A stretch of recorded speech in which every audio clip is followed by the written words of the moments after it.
Good night, everyone.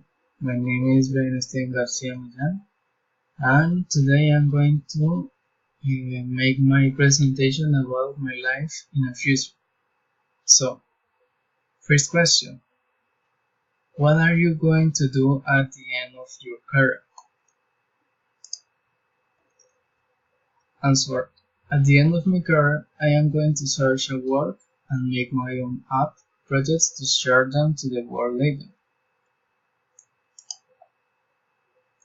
Second question: will you celebrate your graduation?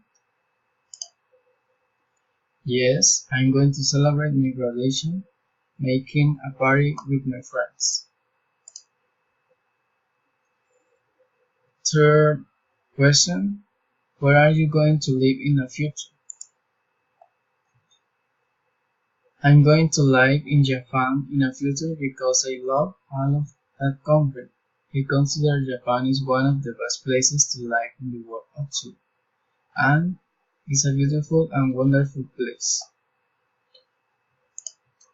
Next question and the last question.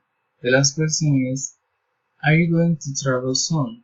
So, no, I'm not going to travel soon, and I am thinking to travel to Japan 5 years or later when I finish my graduation.